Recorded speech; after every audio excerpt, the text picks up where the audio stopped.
السلام عليكم. noo ngi nuyu jullit yëpp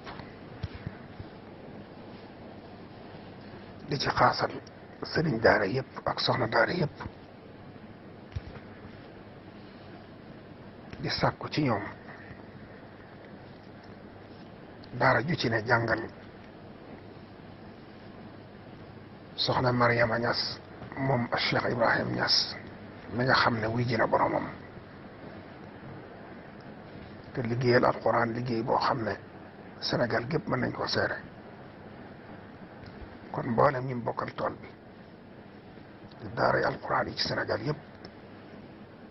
noo ngi fàttali suñu bopp di leen fàttali waar wii mu newoon di toolub alquran di ci bay te bay ci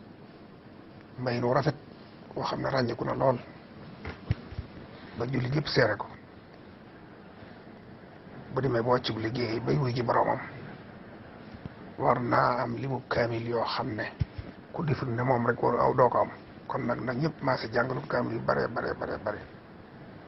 ngir dundam gi mu jeexal ci alquran ak ñi mokkaloo alquran te la yahdiyanna allahu bika rajulan wahidan xayrun laka min humuri naam waaye nag li ci sunu war a gar moom fexe ba sante ko gërëme ko njukkale ko alxuraan bi doy yoo xam dana ko jiitu ca bàmmeelam bala ñu ko denc kon nag noo ngi koy ñaan suñu bokki jullit yëpp suñu bokki sëñ daara yëpp ak suñu bokki soxna daara yëpp ñu fàttali ko ci ñaan ku mën a jàng alxuraan nga jàng alxuraan yoo xam ne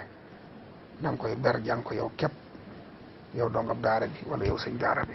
sellal ko jox ko mu dem ci ab ruuxam boo ko mënut it mbooloo ma nga àndal ñu ànd jàngandoo ay kaamil ab lim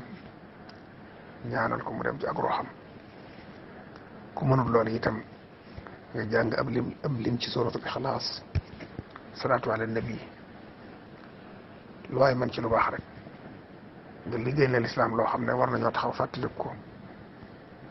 ku sonn ci alquran la ku sonn ci gone yi la ku sonn jubbante julli ji la ku sonn ci taxawu daara la kon nag nooy ñaan barkeb alquran gàttandu ko te gunge ko te mu dema fekk ko fa ci daraja yonent bi sallallahu alayhi wa sallam jërë ngeen jëf